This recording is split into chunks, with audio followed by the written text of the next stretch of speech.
Buat teman-temanku yang baru gabung, bisa cek di playlist untuk urutan videonya, dan bisa juga cek di playlist untuk judul barunya.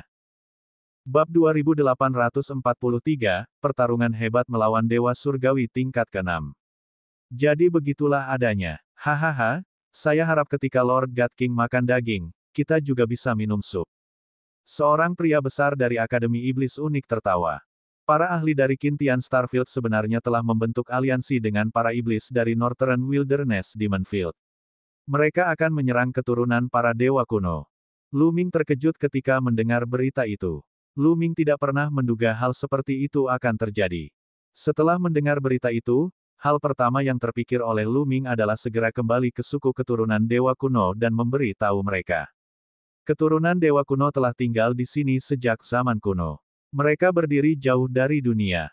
Ketika mereka menyerang Lu Ming dan yang lainnya, mereka memperlakukan mereka sebagai penyusup. Tentu saja, mereka harus melawan. Selain itu, Lu Ming telah tinggal di suku tersebut selama 5 tahun. Dia telah memperoleh banyak hal di suku tersebut, dan dia menganggap keturunan para dewa kuno sebagai teman-temannya. Ia pasti tidak akan membiarkan sahabatnya menderita musibah besar. Tunggu sebentar. Tiba-tiba, seorang lelaki tua dari Akademi Iblis Unik berteriak dan berhenti. Ada apa? Yang lainnya semua tercengang. Seseorang mengikuti kita. Siapa? Keluar dari sini. Mata lelaki tua itu dingin saat dia melihat ke arah Lu Ming. Aku telah ketahuan. Sungguh tajam. Mata Lu Ming berubah dingin. Jika kau tidak keluar, kau mencari kematian. Orang tua dari Akademi Iblis yang unik itu sangat tegas. Begitu dia melihat Lu Ming tidak keluar, dia langsung bergerak. Telapak tangannya seperti pisau saat dia menebas. Pisau iblis hitam pekat menebas ke arah posisi Lu Ming. Asyik, Lu Ming mengeluarkan jurus 9 kunpeng surgawi dan menghindar dari serangan itu dalam sekejap. Ledakan, ledakan, ledakan. Pedang iblis itu menghantam tanah, menciptakan jurang yang memanjang ratusan ribu meter. Dewa Surgawi tingkat 6. Tatapan mata Lu Ming berubah serius. Orang tua itu sungguh mengejutkan, merupakan seorang Dewa Surgawi tingkat 6 yang sangat menakutkan. Sosok Lu Ming bergerak dan secara alami terlihat oleh pihak lain. Lu Ming? Ini Lu Ming.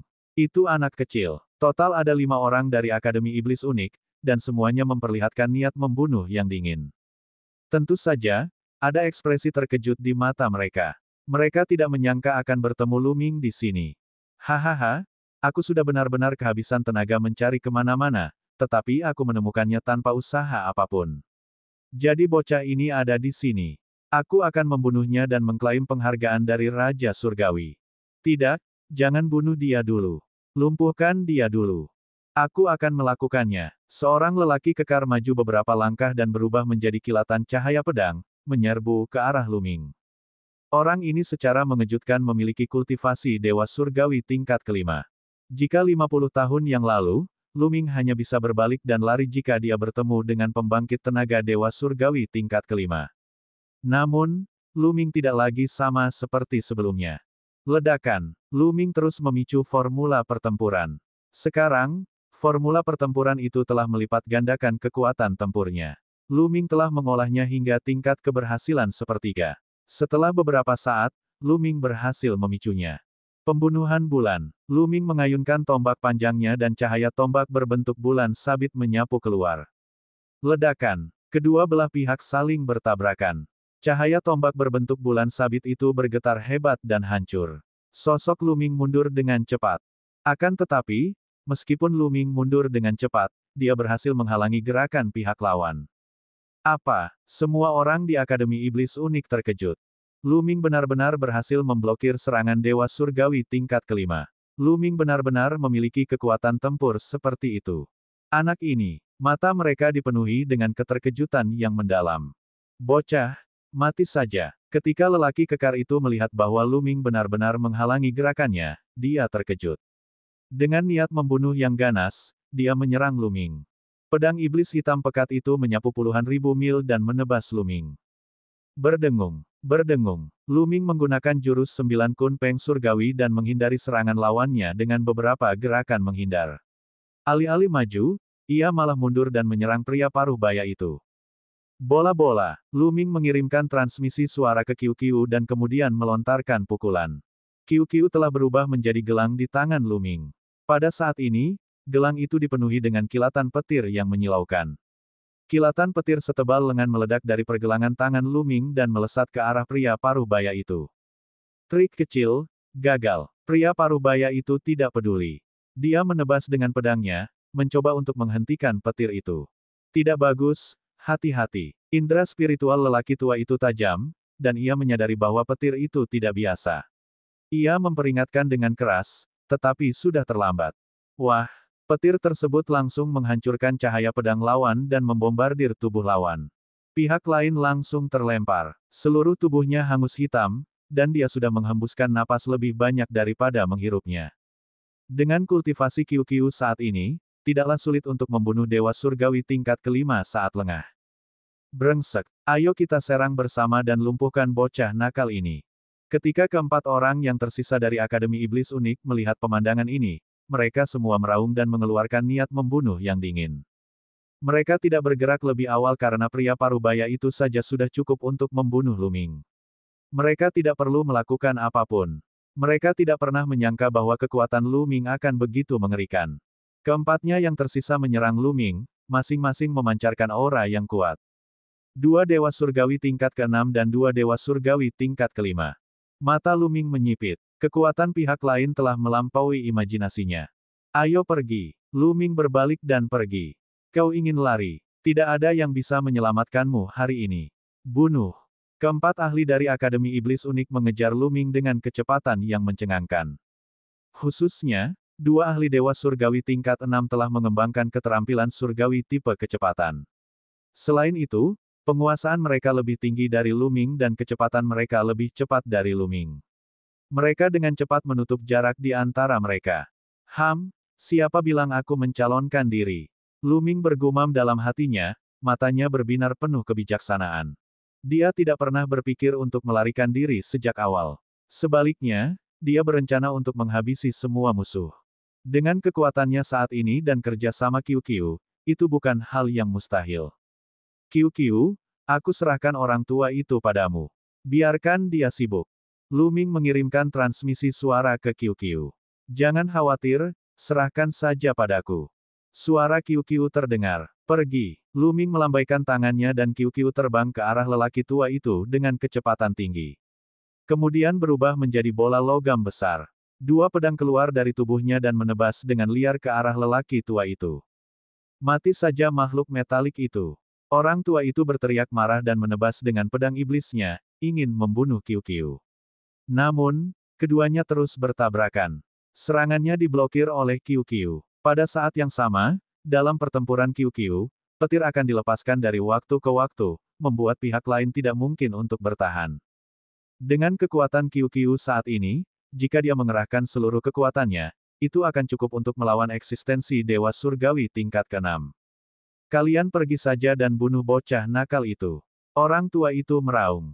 Tak perlu dikatakan, tiga orang lainnya juga mengejar Lu Ming. Bocah, kau tidak bisa melarikan diri. Bersiaplah untuk mati. Telapak tangan Dewa Yimo. Dewa Langit tingkat ke-6 lainnya adalah seorang tetua berjubah hitam. Dia menyerang dengan telapak tangannya dan telapak tangan hitam pekat melesat ke arah Lu Ming. Kekuatannya sangat mengejutkan.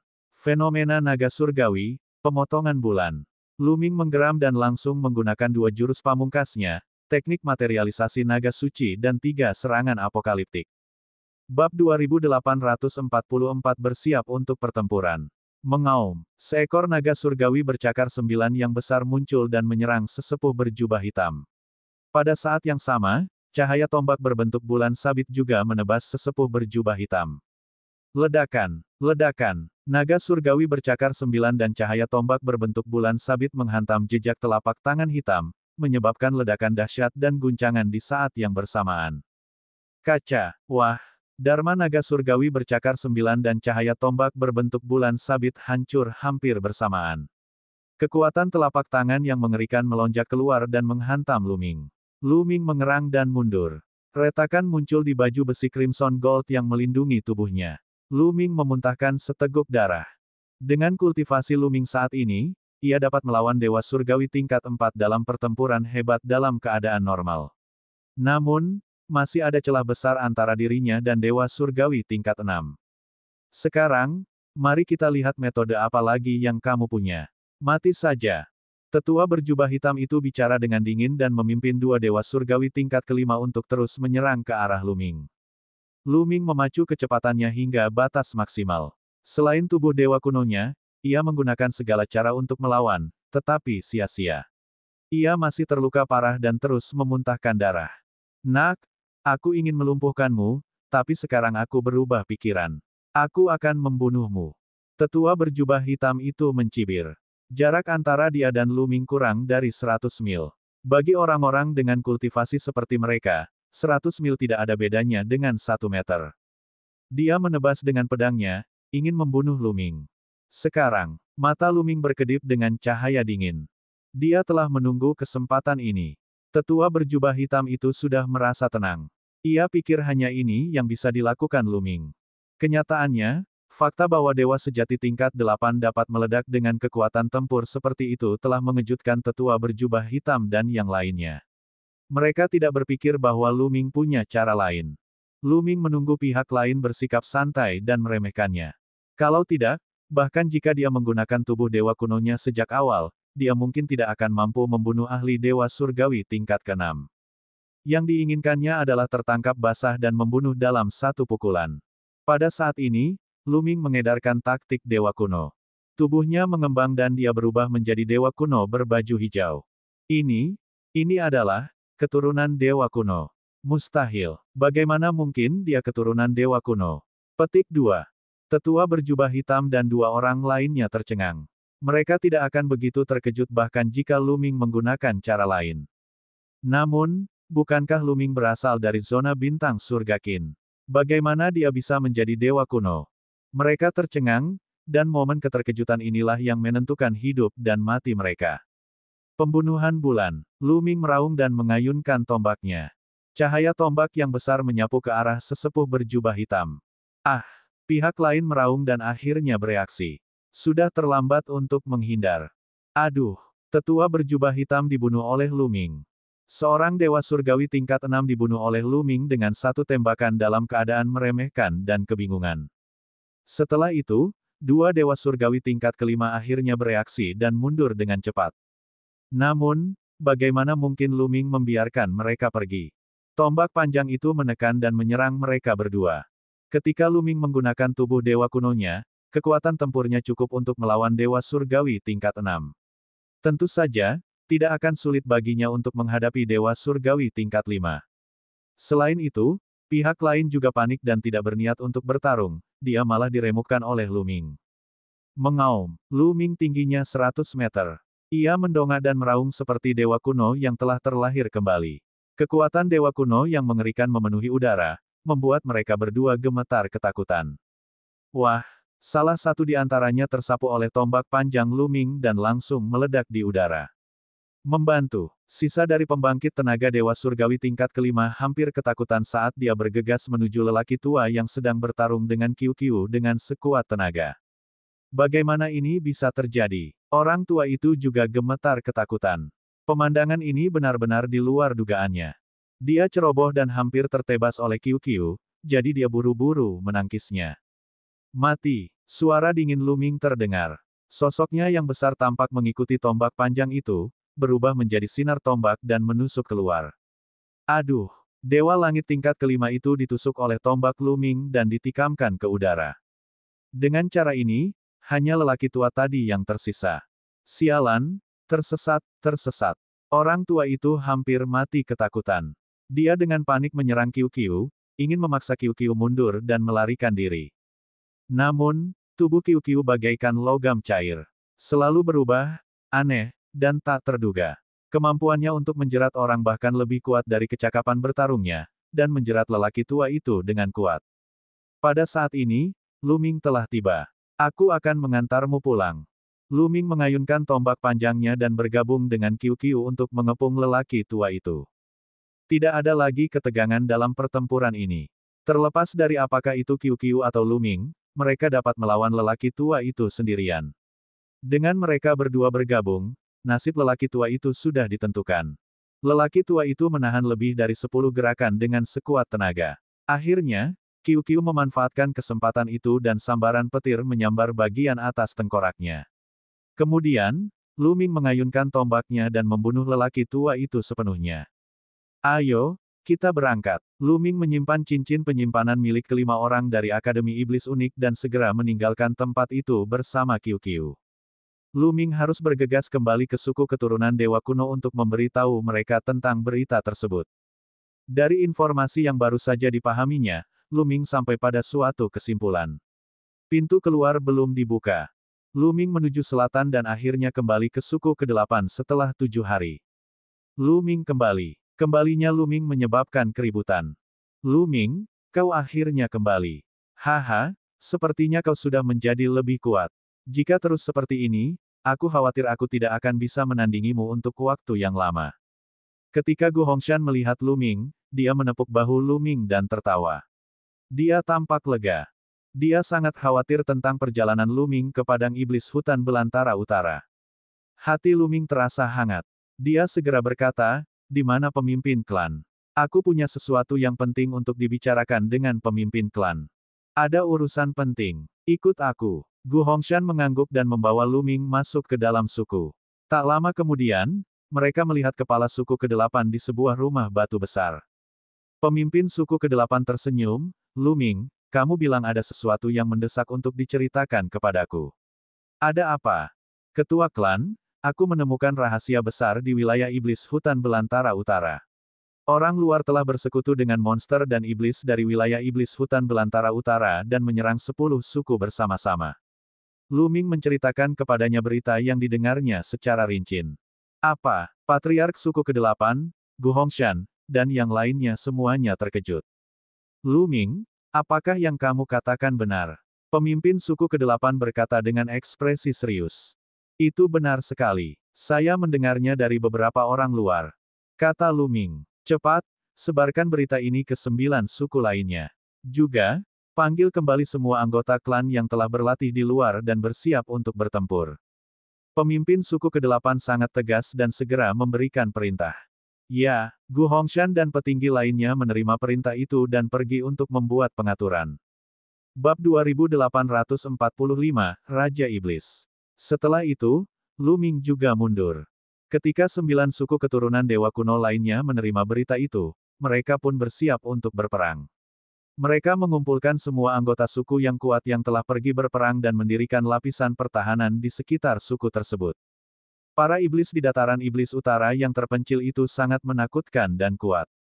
Ada banyak iblis dan raja iblis, dan kekuatan mereka secara keseluruhan hampir sama dengan 10 suku besar keturunan Dewa Kuno. Itulah sebabnya kedua belah pihak telah berperang selama bertahun-tahun yang tak terhitung jumlahnya, dan tidak ada satu pihak pun yang mampu melakukan apapun terhadap pihak lainnya. Akan tetapi, jika para ahli dari Kin Heaven Starfield ditambahkan, keseimbangan akan hancur. Wilayah bintang surga Kin telah mengirim lebih dari selusin Raja Dewa. Selain itu, Raja Dewa yang masuk semuanya adalah eksistensi yang sangat kuat. Belasan Raja Dewa yang kuat, ahli alam Dewa Surgawi yang tak terhitung jumlahnya, dan para iblis di dataran iblis sudah cukup untuk memusnahkan keturunan para Dewa Kuno. Ini adalah krisis hidup dan mati bagi keturunan Dewa Kuno. Ke-10 suku itu dengan gugup bersiap untuk perang. Begitulah, setengah bulan berlalu. Namun, tampaknya tidak ada pergerakan di wilayah utara yang sunyi. Masih belum ada pergerakan. Mungkinkah berita itu palsu? Petik 2. Ya, mungkinkah kita ditipu? Beberapa orang dari 10 suku mulai berdiskusi. Tetapi, mengaum, raungan setan dan iblis datang dari utara, betul-betul menghancurkan keraguan. Dari dataran iblis di hutan belantara utara, iblis yang tak terhitung jumlahnya muncul dan menyerang 10 suku keturunan Dewa Kuno. Di antara iblis yang tak terhitung jumlahnya, dia bahkan bisa melihat sosok para ahli dari wilayah bintang surga Kin. Ledakan, ledakan, ledakan. Di luar suku ke-8, iblis yang tak terhitung jumlahnya menyerbu ke arah suku ke-8. Jumlah mereka begitu banyak sehingga tak terbatas.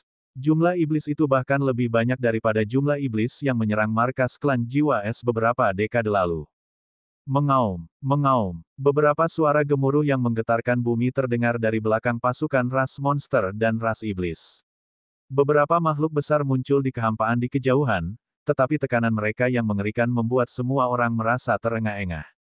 Itu adalah Raja Iblis. Raja para monster dan iblis setara dengan Raja para dewa, eksistensi di alam raja yang surgawi. Bunuh. Kalahkan keturunan para dewa kuno untukku. Kamu bisa menikmati semua keturunan para dewa kuno. Suara Raja Iblis bergema di seluruh area.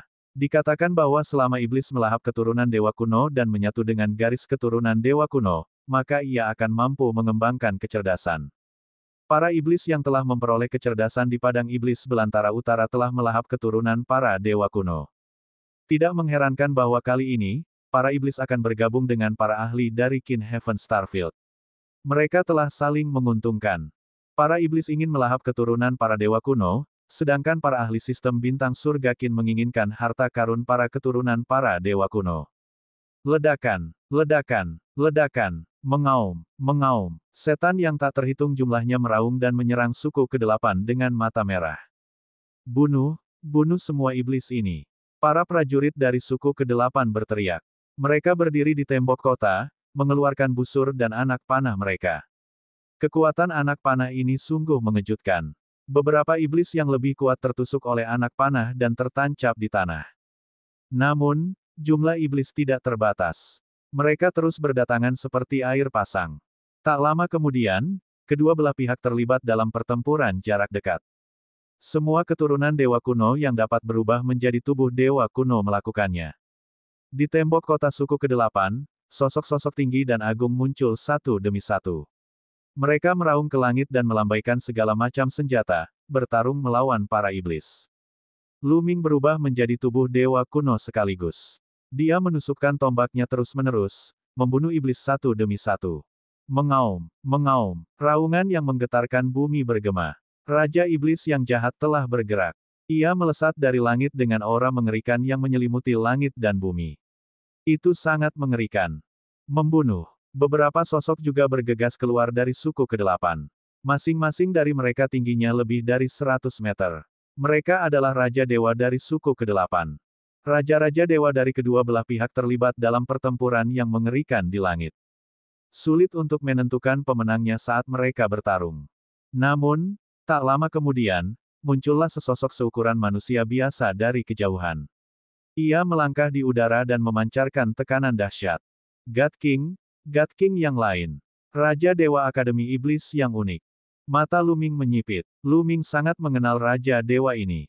Saat itu, dialah yang memimpin orang-orang dari Akademi Iblis unik ke markas klan Jiwa Es dalam upaya untuk membunuh Luming. Bagaimana mungkin Luming bisa melupakan ini? Para Raja Dewa dari Akademi Iblis yang unik ikut bertempur. Seketika, pertempuran itu menguntungkan klan Iblis Monster. Para Raja Dewa dari suku ke-8 secara bertahap kalah. Pada akhirnya, God King dari suku ke-8 hanya bisa mundur karena kalah. Ia kembali ke suku ke-8 dan mengaktifkan formasi untuk menahan serangan para iblis. Dengan bantuan formasi tersebut, suku ke-8 mampu menghentikan serangan iblis. Suara mendesing. Suara mendesing. Di luar formasi, beberapa iblis besar dan Raja Iblis, serta para Raja Dewa dari Akademi Iblis yang unik, berdiri di luar. Mereka menyaksikan dengan dingin. Tiba-tiba, sosok tinggi lain berjalan mendekat dari arah lain. Raja Dewa dari Sekte Pedang yang tak terpadamkan. Mata Luming menyipit. Satu lagi God King telah tiba. Jumlah Raja Dewa di suku ke-8 tidak lagi sebanding dengan jumlah di pihak lainnya. Serang. Hancurkan formasi mereka. Raja Dewa dari Sekte Pedang Abadi berkata dengan dingin. Setelah itu, cahaya pedang yang mengerikan melesat ke langit, seolah-olah akan membelah seluruh alam semesta menjadi dua, dan menebas ke arah suku ke-8. Ledakan, ledakan, ledakan. Cahaya pedang menghantam formasi itu dan menyebabkannya berguncang hebat. Menyerang. Pada saat yang sama, beberapa Raja Iblis dan Raja Dewa dari Akademi Iblis yang unik juga bergerak. Segala macam serangan mengerikan mendarat di susunan besar, menyebabkannya berguncang hebat. Kalau saja para Raja Dewa dari suku ke-8 tidak bekerja sama mengendalikan formasi itu pasti sudah hancur karena serangan dari begitu banyak Raja Dewa. Meski begitu, sangat sulit bagi mereka untuk menolaknya. Ledakan, ledakan, ledakan. Di luar, serangan berlanjut selama lebih dari 1 jam sebelum berhenti. Mundur. Kemudian, seorang Raja Iblis memberi perintah. Raja Iblis yang tak terhitung jumlahnya mundur dan berdiri di kejauhan, menatap dengan dingin. Yaomo tidak menyerah. Mereka mundur untuk beristirahat dan memulihkan diri. Ketika mereka pulih ke kondisi puncak, mereka pasti akan terus menyerang. Seperti yang diharapkan, 2 hari kemudian, para ahli dari klan Iblis Monster, Akademi Iblis Unik, dan Sekte Pedang Abadi melancarkan serangan lain. Setelah menyerang selama beberapa waktu, mereka akan mundur dan memulihkan diri. Kita tidak bisa terus seperti ini. Energi formasi akan habis cepat atau lambat. Jika formasi itu hancur, kita tidak akan bisa menghentikan mereka. Di suku ke-8, sekelompok ahli berkumpul untuk membahas beberapa hal. Seorang lelaki tua mendesah. Lalu apa yang harus kulakukan? Apakah klan kita benar-benar akan dimusnahkan kali ini? Orang tua lainnya dipenuhi dengan kesedihan. Suku kita tidak boleh dihancurkan. Dalam situasi kita saat ini, kita hanya bisa mundur ke suku nomor 1 dan bergabung dengan mereka. Hanya dengan begitu kita akan memiliki kesempatan untuk bertahan hidup. Kata kepala suku ke-8. Apa? Kalau kita mundur, berarti kita harus menyerahkan tanah leluhur kita yang sudah diwariskan turun-temurun selama bertahun-tahun. Seseorang berkata dengan suara gemetar. Suku ke-8 telah menjadi tanah leluhur mereka selama bertahun-tahun yang tak terhitung jumlahnya. Ada berbagai macam tempat budidaya suci dan kolam darah, yang merupakan sumber kemakmuran mereka. Akan menjadi kerugian besar jika melepaskannya. Bab 2845 Identitas terungkap. Betapapun pentingnya tanah leluhur, tanah itu tetap membutuhkan manusia untuk hidup. Hanya dengan manusia yang hidup, suku itu dapat dipertahankan untuk selamanya. Patriark suku ke-8 memiliki ekspresi yang tegas dan suaranya tegas. Semua tetua lainnya mendesah. Sebenarnya, bukan hanya suku ke-8 kita saja. Beberapa suku lain juga perlu bersiap mundur ke suku pertama. Di antara 10 suku, suku pertama adalah yang terkuat. Hanya dengan menyatukan semua suku lainnya kita dapat melawan para iblis dan orang luar. Jika tidak, kita akan dikalahkan satu persatu. Kepala suku ke-8 berbicara lagi. Baiklah, aku setuju untuk mundur. Saya juga setuju. Pada akhirnya, semua tetua mengangguk dan setuju untuk mundur. Dalam situasi saat ini, satu-satunya cara untuk bertahan hidup adalah mundur. Kalau tidak, cepat atau lambat mereka akan mati. Bersiap untuk mundur. Perintah kepala suku ke-8 dengan cepat menyebar ke seluruh suku. Meskipun banyak orang tidak mau melakukannya, mereka tidak punya pilihan selain mundur. Formasi terus diaktifkan, dan seluruh orang dari suku ke-8 mundur ke suku pertama dari pintu keluar lain. Lu Ming bergerak bersama Angkatan Darat. Suku pertama adalah suku terkuat dari 10 suku dan suku dengan sejarah terpanjang. Dikatakan bahwa suku ini dekat dengan inti keturunan Dewa Kuno. Di masa lalu, Lu Ming juga datang ke sini untuk bertarung dengan para ahli. Tanpa diragukan lagi, suku pertama juga terjebak dalam api perang. Akan tetapi, orang-orang dari suku-suku lainnya terus mundur ke suku pertama, yang mana hal ini sangat meningkatkan kekuatan suku pertama dan akhirnya menstabilkan situasi. Namun, sebagai perbandingan, iblis yang menyerang suku lain juga telah berkumpul. Suku pertama juga menghadapi masalah besar. Mereka harus mengaktifkan formasi mereka untuk melawan. Seiring berjalannya waktu, semua suku mundur ke suku pertama. Tidak diragukan lagi, semua suku itu dihuni oleh para iblis dan 13 klan Kintian. Orang-orang dari SMA Kintian No. 13, klan Jiwa Es, dan klan Api Merah hampir semuanya ada di sini. Berdiri di tembok kota yang megah, Lu Ming memandang keluar dan melihat klan 13 Surgawi Qin, klan Jiwa Es, dan klan Api Merah. Akan tetapi, dia tidak melihat wajah-wajah yang dikenalnya. Misalnya Ouyang Xiang-Xiang, Yue Linglong, Bing King, dan lain sebagainya. Di luar suku pertama, setan-setan meraung bagaikan guntur dan menyerang dengan sekuat tenaga. Pada hari ini, Gu Hongshan pergi mencari Lu Ming. Lu Ming, para pemimpin klan sedang mencarimu. Kata Gu Hongshan. Apakah ada sesuatu yang para leluhur butuhkan dariku? Lu Ming sedikit tertegun. Para pemimpin suku sedang mencarinya. Untuk apa? Aku juga tidak tahu. Pemimpin klan memintaku untuk datang dan menemuimu. Gu Hongshan juga bingung. Ayo pergi. Lu Ming mengangguk dan mengikuti Gu Hongshan ke aula batu besar. Lu Ming, kau bisa masuk sendiri. Kau tidak bisa masuk tanpa perintahku. Kata Gu Hongshan. Baiklah. Lu Ming mengangguk dan berjalan memasuki aula dengan keraguan. Di aula itu, ada 2 baris kursi, dan beberapa orang duduk di setiap baris. Ada juga seseorang yang duduk di kursi utama. Orang-orang ini semua tampak cukup tua, tetapi aura mereka sangat kuat, seperti jurang yang tak terduga. Jumlah mereka ada 10 orang, dan di antara mereka ada kepala suku yang ke-8. Para kepala suku 10 teratas dari Dewa Kuno. Lu Ming mengerti bahwa ini adalah pemimpin klan dari 10 suku Dewa Kuno. Lu Ming menyapa para pemimpin klan. Bolehkah aku tahu mengapa kalian mencariku? Lu Ming menangkupkan tinjunya ke arah 10 pemimpin klan. 10 pasang mata menyapu Lu Ming, seolah-olah ingin melihatnya. Lu Ming, kau bukan keturunan para petapa, tapi orang luar. Pemimpin klan suku pertama tiba-tiba berbicara, menyebabkan jantung Lu Ming berdebar kencang. Dia telah terbongkar. Reaksi pertama Lu Ming adalah identitasnya telah terungkap. Apa yang harus dilakukan? Pikiran Lu Ming berpacu, tetapi dia tidak mengatakan apapun. Lu Ming, meskipun kau bisa menipu orang lain, kau tidak bisa menipu orang tua seperti kami. Berbagai caramu menunjukkan bahwa kau berasal dari dunia luar. Kau pasti berasal dari ras yang menjaga gerbang dunia dari dunia luar, kan? Pemimpin suku pertama berbicara lagi. 9 pemimpin suku lainnya menatap Lu Ming dengan mata berbinar. Ras yang menjaga gerbang dunia. Apa maksudnya? Apakah mereka berbicara tentang keturunan dewa-dewa kuno di luar gunung dewa-dewa kuno? Itu pastilah demikian. Pintu perunggu itu adalah pintu dunia yang mereka bicarakan. Keturunan dewa-dewa kuno dari gunung dewa-dewa kuno menjaga pintu itu. Dalam sekejap, banyak pikiran terlintas di benak Lu Ming. Ia lalu mengangguk dan berkata, tidak buruk. Sudah kuduga, kau dari ras The Guardian. Namun, sudah bertahun-tahun berlalu. Apakah rasmu masih baik-baik saja? Pemimpin klan pertama bertanya. Lu Ming menggelengkan kepalanya. Tidak bagus. Rasku sangat lemah di luar. Setelah bertahun-tahun, banyak warisan telah hilang. Aku tidak tahu banyak hal tentang keturunan dewa-dewa kuno. Karena pihak lain mengira bahwa dirinya berasal dari klan yang menjaga pintu perunggu, sebaiknya ia berpura-pura berasal dari klan itu. Terlebih lagi, Lu Ming telah berhubungan dengan klan itu. Klan itu bahkan tidak tahu tentang pintu perunggu itu, apalagi dunia dan rahasia di baliknya.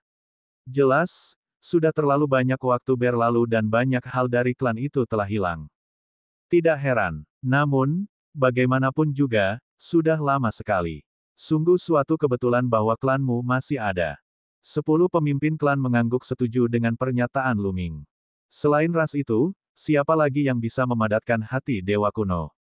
Ini juga alasan mengapa mereka mengizinkan Lu Ming tinggal di sini dan bahkan mengajarinya taktik Dewa Kuno. Lagi pula, para pelindung di luar juga merupakan keturunan para Dewa Kuno. Pemimpin klan, apakah ini alasan kalian mencari Lu Ming hari ini? Lu Ming bertanya lagi. Ini karena dia merasa bahwa alasan mengapa 10 patriark klan besar berkumpul untuk menemukannya tidak sesederhana ini. Tidak, kami mencarimu untuk urusan lain. Pemimpin klan pertama berhenti sejenak sebelum melanjutkan, kami punya sesuatu untuk meminta bantuanmu. Kamu butuh bantuanku. Lu Ming tercengang. Para leluhur ini semuanya berada di alam Raja Surgawi. Mengapa mereka membutuhkan bantuan dari dewa sejati? Lu Ming bingung. Saat ini, kita, keturunan para dewa kuno, sedang menghadapi serangan gabungan dari para iblis dan orang luar. Situasinya sangat tidak menguntungkan dan berbahaya. Jika ini terus berlanjut, kita tidak akan bisa bertahan lama sebelum kita ditangkap. Kata pemimpin klan pertama. Lu Ming tidak berbicara. Dia mendengarkan dengan tenang. Dia tahu bahwa pihak lain masih punya banyak hal untuk dikatakan. Sekarang, hanya ada satu cara untuk menyelamatkan klan kita dan mengalahkan musuh. Yaitu dengan membangkitkan jiwa leluhur kita. Kata pemimpin klan pertama. Membangunkan jiwa leluhur kita. Lu Ming bingung. Benar sekali. Di tengah-tengah klan saya, ada tanah leluhur. Konon, jiwa leluhur klan saya, jiwa dewa kuno, disegel di sana. Selama segelnya dibuka, jiwa leluhur saya akan keluar. Jiwa leluhur memiliki kekuatan yang mengerikan. Jika kita membentuk formasi dan mengendalikannya, itu akan cukup untuk menangkal serangan para iblis dan orang luar. Bahkan mungkin untuk menyelesaikan masalah para iblis di dataran iblis utara yang terpencil.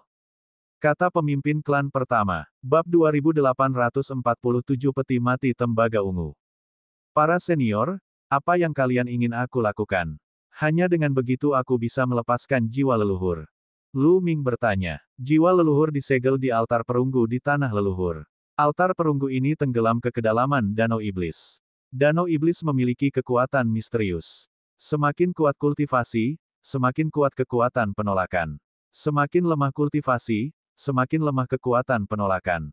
Selain itu, hanya mereka yang memiliki garis keturunan dewa kuno yang sangat padat yang dapat masuk.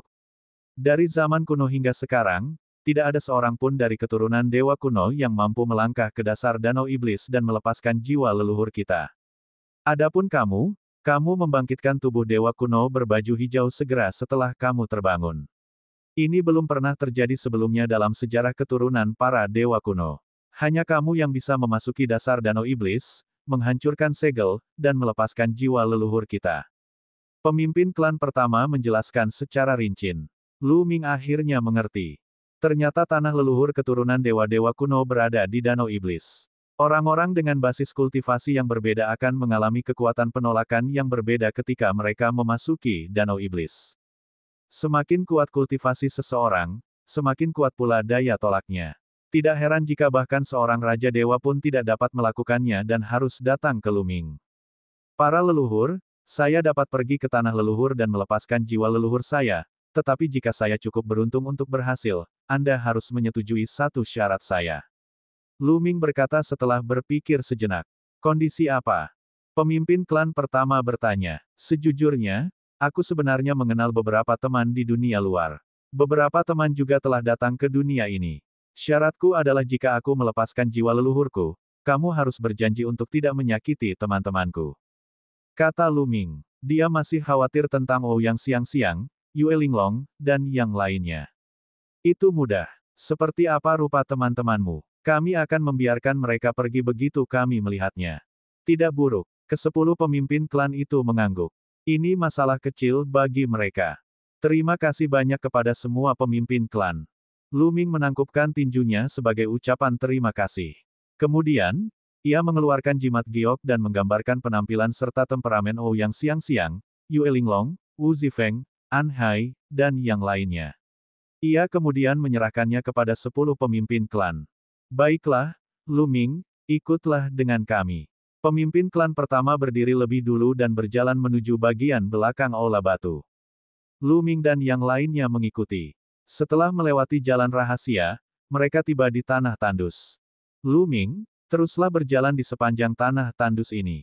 Kau akan melihat danau iblis di depanmu. Sudah ada kekuatan penolak yang kuat di tempat ini. Kita tidak akan masuk. Kata pemimpin klan pertama. Baiklah. Lu Ming mengangguk dan melangkah keluar. Dia berjalan ke kedalaman tanah terkutuk sendirian. Saya harap dia bisa berhasil. Setelah jiwa leluhur dilepaskan, klan kita benar-benar dapat beristirahat dengan tenang dan menjadi semakin kuat. Baiklah, mari kita siapkan formasinya. 10 kepala suku menghela napas pelan dan memperlihatkan ekspresi penuh harap. Kemudian, mereka semua meninggalkan tempat itu untuk menyiapkan formasi. Setelah jiwa leluhur dilepaskan, formasi yang mereka buat akan mampu mengendalikan jiwa leluhur. Lu Ming berjalan sendirian di tanah tandus. Begitu dia masuk, dia merasakan ada gaya tolak yang bekerja pada tubuhnya, seakan-akan gaya tersebut mencoba mengusirnya. Mengaum, sebuah raungan terdengar dari tubuh Lu Ming, dan jantung dewa kuno mulai berdebar kencang. Aura dewa kuno yang tebal memenuhi udara, dan daya tolaknya pun menghilang. Lu Ming berjalan di tanah tandus dengan mudah. Tanah terlantar itu benar-benar tanah tandus. Suasananya sunyi senyap, dan tidak ada apapun. Lu Ming mulai mempercepat lajunya dan terus terbang maju. Daerah ini sangat luas. Sekitar setengah jam kemudian, sebuah danau muncul di depan mereka. Danau itu tidak besar, tetapi sangat aneh karena airnya hitam pekat. Lu Ming telah melihat banyak hal aneh di sepanjang jalan, jadi dia tidak menganggapnya serius. Dia mengedarkan kekuatan surgawinya dan meletakkannya di sekujur tubuhnya. Pada saat yang sama, dia mengeluarkan baju besi Crimson Gold 9 lapis. Baju besi Crimson Gold muncul di tubuhnya. Celepuk, Lu Ming melompat ke dalam danau. Pada saat itu, dia merasakan sebuah kekuatan dahsyat menyerbu ke arahnya dari segala arah, mencoba mengusirnya. Gaya tolaknya sama saja, tetapi gaya di dalam danau itu 100 kali lebih kuat daripada di luar. Energi surgawi pelindung Luming dan baju zirah emas merah 9 lapis tidak dapat menahan gaya tolak sama sekali. Luming hampir diusir. Degup-degup-degup. Pada saat kritis ini, jantung Dewa Kuno mulai berdetak cepat dan memancarkan aura Dewa Kuno yang kental.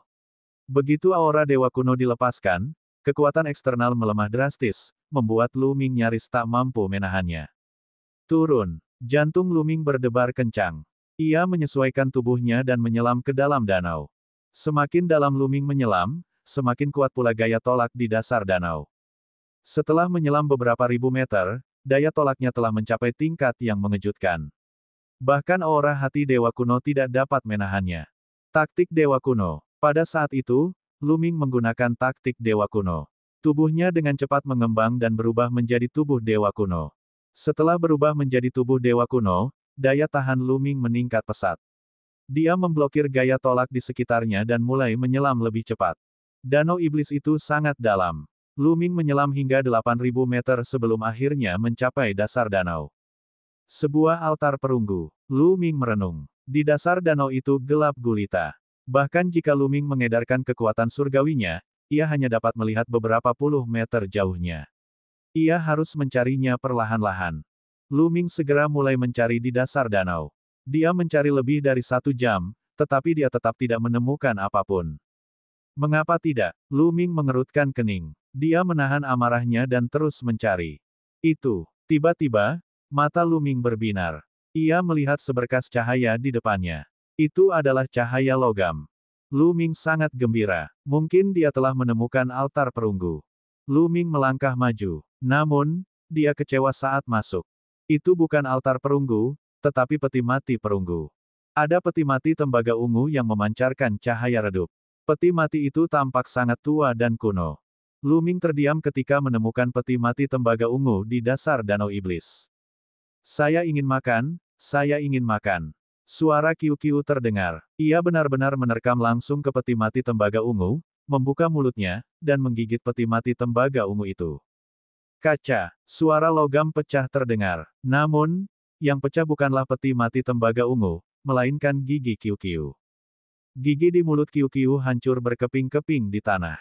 Sakit sekali. Apa ini? Terlalu keras. Kiu-kiu memantul kembali ke pergelangan tangan Luming dan berubah menjadi gelang, bergetar.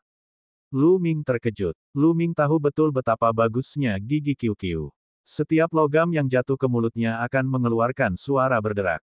Bahkan pintu perunggu, yang tidak dapat dirusak oleh banyak ahli Raja Dewa, kiu-kiu masih berhasil menggigit sepotong. Namun, kiu-kiu sebenarnya tidak dapat menggigit peti mati perunggu ungu ini. Bahkan tidak meninggalkan bekas gigitan di atasnya. Bab 2847 Jiwa Dewa Kuno. Menakjubkan. Peti mati tembaga ungu ini menakjubkan.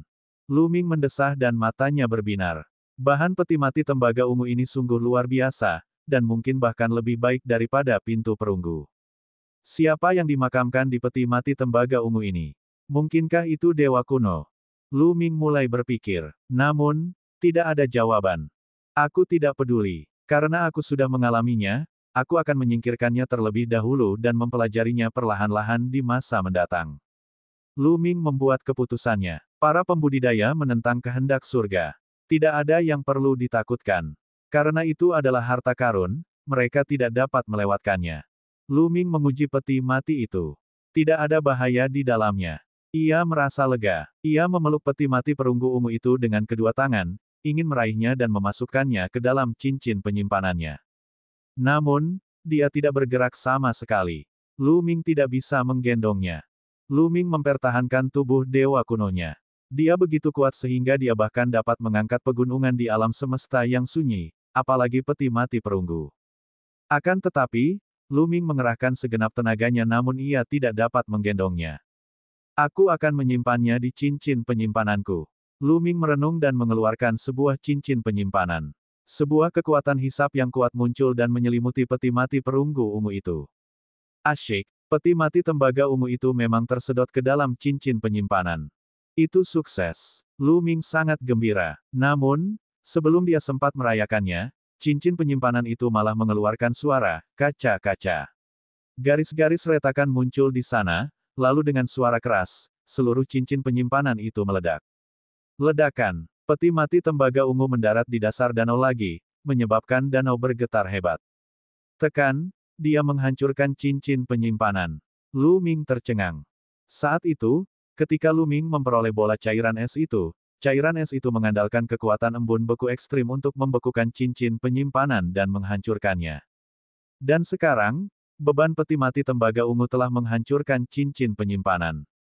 Lu Ming terdiam. Namun, ini juga merupakan alasan mengapa cincin penyimpanan yang dikendalikan Lu Ming tidak memiliki level yang cukup tinggi. Jika dia menggunakan cincin penyimpanan yang digunakan Raja para Dewa, mungkin cincin itu dapat menyimpannya. Kuncinya adalah Lu Ming tidak memiliki cincin penyimpanan tingkat tinggi. Apa yang harus kita lakukan? Tidak bisakah kamu membawanya? Lu Ming agak terdiam. Saat itu, Lu Ming dapat menggunakan rantai es untuk memurnikan cairan dingin dan mengambilnya. Namun, ia tidak dapat memurnikan peti mati perunggu ungu. Nak, gunakan gulungan ini. Ada ruang di dalam gulungan ini, jadi seharusnya bisa menampungnya. Suara Bon terdengar. Mengapa kau tidak memberitahuku sebelumnya bahwa gulungan itu membentuk ruangnya sendiri? Lu Ming terdiam. Kamu tidak bertanya, jadi mengapa aku harus memberitahumu? Kata Bon dengan nada meremehkan. Lu Ming terdiam. Kemudian, Lu Ming mengendalikan gulungan lukisan itu untuk terbang keluar dan berguling ke arah peti mati tembaga ungu. Seperti yang diharapkan, peti mati tembaga ungu itu terguling masuk. Lu Ming menunggu beberapa saat. Gulungan lukisan itu aman dan sehat. Tidak ada masalah. Lu Ming sangat gembira dan menyimpan gulungan lukisan itu. Setelah itu, Lu Ming mulai mencari di dasar danau. 1 jam lagi berlalu. Saya menemukannya. Mata Lu Ming berbinar. Akhirnya dia melihat sebuah altar perunggu. Itu adalah altar setinggi manusia dan terbuat dari perunggu. Bahannya sangat mirip dengan pintu perunggu. Akan tetapi, altar itu tampak sangat kuno dan tampaknya tidak memiliki spiritualitas sama sekali. Pemimpin klan pertama berkata bahwa tubuh dewa kuno dapat menghancurkan altar dan melepaskan jiwa dewa kuno. Aku tidak tahu apakah itu benar, tetapi mari kita coba. Lu Ming merenung, lalu melangkah maju dan meninju altar. Ledakan. Altar itu bergetar dan rune muncul di atasnya. Rune-rune ini saling terjalin untuk membentuk sebuah susunan. Namun, susunan ini sama sekali tidak menghentikan Lu Ming. Tinju Lu Ming menembus susunan itu dan mengenai altar. Itu efektif. Mata Lu Ming berbinar. Dia menduga bahwa jika bukan karena dewa kuno, formasi itu akan menghalanginya. Namun, itu tidak masalah bagi keturunan dewa kuno. Atau, bisa jadi seseorang dengan garis keturunan dewa kuno yang kaya. Susunan itu tidak akan mampu menahannya. Ledakan. Ledakan. Lu Ming terus memukul, tinjunya yang besar menghantam altar. Altar itu bergetar terus-menerus, dan tak lama kemudian, terdengar suara retakan dari altar. Lu Ming melihat ada retakan di sana. Mengaum. Suara gemuruh tiba-tiba terdengar dari altar, dan energi dewa kuno yang kental keluar dari celah itu. Itu benar-benar jiwa dewa kuno. Lanjutkan. Lu Ming terus menyerang altar. Akhirnya, altar itu meledak dengan keras. Mengaum. Arg. Suara gemuruh yang menggetarkan langit terdengar, dan pada saat yang sama, energi yang sangat kuat melesat ke langit. Kemudian, Lu Ming melihat sosok besar muncul di langit. Hualala, sosok ini terlalu besar. Kakinya saja lebih tinggi dari air danau setinggi 8.000 meter. Air danau di seluruh danau bergejolak dan memenuhi langit sebelum menghilang. Lu Ming menyadari bahwa dia telah muncul di sebuah lubang besar. Di antara langit dan bumi berdirilah seorang dewa kuno. Itu benar-benar dewa kuno. Dewa kuno ini gigih dan tingginya setidaknya 1 juta meter. Seluruh tubuhnya ditutupi sisik hitam pekat. Apakah ini jiwa dewa kuno? Terlalu besar, ya dewa. Lu Ming terkesiap. Nak, kau benar-benar belum melihat dunia. Ini bukan apa-apa. Biar ku beritahu, ini hanya secuil jiwa dewa kuno. Dewa kuno yang sesungguhnya jauh lebih besar dari ini, jauh, jauh lebih besar, kau mengerti. Petik 2. Rumus kuantitas itu pandai memanfaatkan kesempatan untuk mengejek Lu Ming. Seberapa besar? Lu Ming bertanya secara naluriah. Planet kehidupanmu pasti sangat besar. Tinju dewa kuno yang pernah kulihat lebih besar dari planet kehidupanmu. Teknik kuantum mengatakan, kepalan tangan lebih besar dari planet kehidupan. Lu Ming benar-benar tidak bisa berkata apa-apa. Itu terlalu mengerikan. Dia takut satu pukulan akan menyebabkan bintang meledak. Dan dewa kuno yang tak tertandingi besarnya di depannya ini sebenarnya hanya seberkas jiwa sisa dewa kuno. Mengapa sisiknya berwarna hitam? Lu Ming bingung. Menurut taktik dewa kuno, tingkat kultivasi tertinggi seharusnya adalah sisik ungu. Akan tetapi, sisik-sisik di permukaan jiwa sisa dewa kuno itu berwarna hitam. Itu normal. Ini adalah warna asli dewa kuno. Kamu telah mengolah taktik dewa kuno hingga ke titik sisik ungu, tetapi kamu masih jauh dari mencapai puncak. Ketika kamu mencapai puncak, kamu akan menjadi hitam. Namun, kekuatan saat itu, tes-tes, luar biasa. Rumus kuantitas mengatakan, jadi sisik ungu bukanlah level tertinggi. Lu Ming memperlihatkan ekspresi penuh harap. Jika dia mengolah taktik dewa kuno ke tingkat tertinggi dan sisiknya berubah menjadi hitam, akankah dia memiliki kekuatan dewa kuno? Mampu menghancurkan bintang dengan satu pukulan, kekuatan semacam itu benar-benar mengerikan. Mengaum, jiwa dewa kuno meraung, mengguncang langit dan bumi. Seluruh dunia berguncang. Kemudian, jiwa dewa kuno melangkah keluar, dan dunia bergemuruh saat ia berjalan menuju suku pertama. Bab 2848 God King meninggal. Pada saat ini, di suatu tempat di suku pertama, 10 pemimpin suku telah berkumpul. Mereka telah menyiapkan barisan besar. Tiba-tiba mereka bersepuluh memandang ke arah tanah terkutuk dan wajah mereka dipenuhi kegembiraan. Dia berhasil. Lu Ming berhasil. Hahaha, jiwa leluhur telah keluar. Leluhur kuno menyegel jiwa leluhur untuk menyelamatkan klan kami saat kami dalam bahaya. Sekarang, jiwa itu akhirnya muncul. Kesepuluh kepala suku itu semua sangat gembira. Pada saat yang sama, mereka juga diam-diam bersukacita. Jiwa dewa kuno disegel oleh Yang Maha Kuasa keturunan dewa kuno untuk mencegah klan dewa kuno menghadapi bencana besar di masa mendatang. Namun, bakat klan dewa kuno telah layu sampai sekarang. Tidak ada yang bisa menghancurkan segelnya. Jika bukan karena Lu Ming, mereka tidak akan bisa melepaskan jiwa dewa kuno bahkan jika mereka memilikinya. Ledakan, ledakan, jiwa dewa kuno itu melangkah di tanah. Setiap kali melangkah, tanah bergemuruh saat dia melangkah keluar. Hal ini juga membuat khawatir penduduk suku dewa kuno. Apa yang terjadi? Mengapa ada getaran hebat yang datang dari kedalaman suku? Petik 2. Mungkinkah ada sesuatu yang terjadi di kedalaman suku itu? Banyak keturunan dewa kuno mulai panik. Jangan khawatir. Ini adalah jiwa dewa kuno yang dilepaskan oleh para leluhur untuk menghadapi musuh. Jangan khawatir. Dengan adanya tokoh senior yang menghibur semua orang merasa tenang. Di tanah terlantar, Lu Ming menyaksikan jiwa dewa kuno perlahan pergi. Dia baru saja akan mengikutinya untuk memeriksa situasinya. Saya akan makan. Saya ingin makan. Kiu-Kiu berteriak dan terbang keluar. Ia meraih sepotong perunggu yang telah hancur oleh altar perunggu dan mulai melahapnya. Retak, retak. Kiu-Kiu makan dengan lahap, dan dengan sangat cepat, Kiu-Kiu menghabiskan sepotong perunggu. Kemudian, ia bergegas ke bagian lain dan mulai makan. Bola bundar ini benar-benar membawa keberuntungan. Perunggu ini tidak kalah dengan perunggu dari pintu perunggu. Setelah dia mencernanya, dia mungkin akan mengalami peningkatan yang besar. Bon berkata dengan iri. Lu Ming juga sangat gembira. Dia menunggu di sana dengan tenang. Adapun jiwa dewa kuno, selangkah demi selangkah, tidak jauh dari suku pertama. Formasi hebat, aktifkan. 10 kepala suku mulai mengaktifkan formasi pada saat yang sama. Formasi itu memancarkan cahaya tak berujung dan akhirnya mengembun menjadi bayangan dewa kuno. Bayangan dewa kuno ini berubah menjadi cahaya pelangi dan terbang menuju jiwa dewa kuno. Pada akhirnya, ia memasuki gelabela jiwa dewa kuno dan menghilang. Jiwa dewa kuno, bunuh. Pemimpin suku pertama berteriak. Mereka mengambil alih formasi, dan kemudian jiwa dewa kuno itu naik ke udara dan melangkah keluar dari suku pertama. Itu, dewa kuno. Keturunan klan dewa kuno semuanya terkejut. Mereka menyaksikan jiwa dewa kuno terbang keluar dari suku pertama dan menyerbu ke arah pasukan monster dan setan. Apa itu? Klan monster iblis dan orang luar semuanya terkejut. Mengaum, jiwa dewa kuno meraung, mengguncang langit dan bumi. Gunung-gunung runtuh karena gemuruh itu. Ledakan. Kemudian jiwa dewa kuno itu bergerak dan menamparkan pasukan ras monster dan ras iblis. Telapak jiwa dewa kuno itu begitu besar hingga mampu menghancurkan puluhan ribu iblis menjadi pasta daging. Jiwa dewa kuno, itu jiwa dewa kuno, sialan. Seorang raja iblis meraung. Memangnya kenapa kalau kamu dewa kuno? Aku akan membunuhnya. Raja iblis berbentuk harimau dengan tubuh besar berdiri seperti gunung. Ia menatap jiwa dewa kuno dengan tatapan ganas.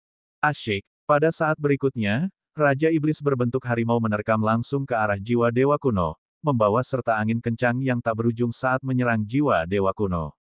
Raja Iblis ini sangat ganas dan ingin mencabik-cabik jiwa dewa kuno. Meskipun tubuhnya tidak setinggi lutut jiwa dewa kuno, dia masih sangat sombong. Membunuh, mati. Jiwa dewa kuno itu berteriak dingin dan menekan telapak tangannya ke bawah. Telapak tangan ini berhasil menembus semua serangan Raja Iblis berbentuk harimau. Seperti menekan seekor kodok ke tanah, menjepit Raja Iblis berbentuk harimau ke tanah. Ledakan, ledakan, ledakan. Tanah meledak, menciptakan kawah besar. Banyak setan dan iblis yang terkena dampaknya dan mati. Ah! Raja Iblis berbentuk harimau itu mengeluarkan suara melengking yang mengerikan saat memuntahkan seteguk besar darah. Ia terluka parah dalam sekejap. Pada saat ini, para iblis yang tak terhitung jumlahnya, Raja Iblis, dan bahkan Raja Dewa di wilayah bintang surga Kin semuanya terkejut. Raja Iblis yang jahat merupakan seorang ahli Raja Surgawi, tetapi dia ditekan begitu saja. Cepat, kemari dan selamatkan aku, selamatkan aku. Raja Iblis berbentuk harimau itu meraung ketakutan. Membunuh, mati. Jiwa dewa kuno berteriak sambil mencengkeram Raja Iblis berbentuk harimau dengan kedua tangannya. Dengan tarikan yang kuat, ia mencabik Raja Iblis berbentuk harimau menjadi dua. Kekuatan yang mengerikan itu bahkan memusnahkan jiwa Raja Iblis berbentuk harimau. Dia sudah meninggal. Seorang Raja Iblis terbunuh begitu saja. Iblis dan Raja Iblis yang tak terhitung jumlahnya, begitu juga para ahli di wilayah bintang surga Kin, semuanya sangat terkejut. Mengaum. Jiwa dewa kuno itu meraung dan melangkah maju. Dia mengepalkan tinjunya dan terus-menerus meninju, menghancurkan sejumlah besar iblis hingga berkeping-keping. Lari, cepat lari. Setan dan iblis yang tak terhitung jumlahnya melarikan diri dengan panik. Mau kabur. Bunuh, bunuh, bunuh. Di suku pertama, 10 pemimpin suku berteriak serempak. Mereka mengendalikan jiwa dewa kuno dan menyerang para iblis dan Raja Iblis, serta para Raja Dewa di wilayah bintang surga Kin. Jiwa dewa kuno terlalu kuat. Kekuatannya tak terbatas dan dapat menghancurkan langit dan bumi. Dengan satu pukulan, dia membunuh Raja Iblis di udara. Lari, lari. Dengan itu, Raja Iblis yang jahat dan para Raja Dewa di wilayah bintang surga Kin semuanya ketakutan dan mereka melarikan diri untuk menyelamatkan diri. Sedangkan untuk jiwa dewa kuno, ia meninggalkan iblis biasa dan berfokus pada Raja Iblis dan Raja Dewa sistem bintang surga Kin. Degup, degup. Jiwa dewa kuno dapat membunuh seorang Raja Dewa dengan satu pukulan. Dengan dua pukulan berturut-turut, dua iblis lainnya terbunuh. Kemudian, jiwa itu menargetkan seorang Raja Dewa dari galaksi surga Kin dan mengejarnya. Tidak, tidak. Raja Dewa ini adalah Raja Dewa dari Akademi Iblis yang unik. Pada saat ini, dia sangat ketakutan dan melarikan diri untuk menyelamatkan diri. Namun, bagaimana kecepatannya bisa dibandingkan dengan kecepatan jiwa dewa kuno? Jiwa dewa kuno menyusulnya dalam beberapa langkah dan meninjunya dengan kedua tinjunya. Degup, degup. Raja Dewa dari Akademi Iblis yang unik itu terbanting ke tanah oleh dua pukulan jiwa dewa kuno. Ia memuntahkan seteguk besar darah, dan tubuhnya hampir retak. Harus dikatakan bahwa para Raja Dewa dari galaksi langit Kin semuanya sangat kuat. Para iblis lainnya dibunuh oleh jiwa dewa kuno dengan satu pukulan, tetapi Raja Dewa dari Akademi Iblis yang unik masih hidup setelah dipukul oleh dua pukulan. Akan tetapi, ia juga terluka parah dan meninggal. Selamatkan aku, selamatkan aku. Raja Dewa Akademi Iblis yang unik mengeluarkan teriakan menyedihkan dan ingin memanggil orang lain untuk menyelamatkannya. Akan tetapi, yang lainnya semua berlarian demi keselamatan mereka, jadi bagaimana mereka bisa peduli padanya? Wah! Kemudian, jiwa dewa kuno melangkah maju dan menginjak tubuh Raja Dewa Akademi Iblis yang unik. Kali ini, dia langsung diinjak-injak menjadi bubur daging dan tidak bisa lebih mati lagi. Kemudian, Jiwa dewa kuno terus mengejar para ahli lainnya. Yang berikutnya adalah Raja Dewa dari Sekte Pedang yang tidak bisa dihancurkan. Orang ini juga sangat kuat. Sayangnya, dia tidak berhasil melarikan diri dan dibunuh oleh jiwa dewa kuno. Dia mengikuti jejak God King dari Akademi Iblis yang unik. Bab 2850, kembali ke markas klan Jiwa Es. Jiwa dewa kuno itu pemberani dan tak terkalahkan. Kekuatannya terlalu mengejutkan. Selain itu, kecepatannya sangat tinggi. Ia dapat membunuh Raja Dewa biasa seolah-olah mereka adalah sayuran. Dalam waktu singkat, 10 Raja Iblis yang jahat dan 5 Raja Dewa dari wilayah bintang surga Kin terbunuh oleh jiwa dewa kuno.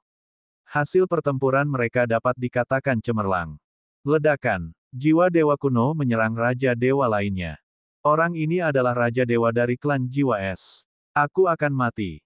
Raja Dewa dari klan Jiwa Es meraung dalam hatinya, sambil berpikir bahwa dia pasti sudah mati.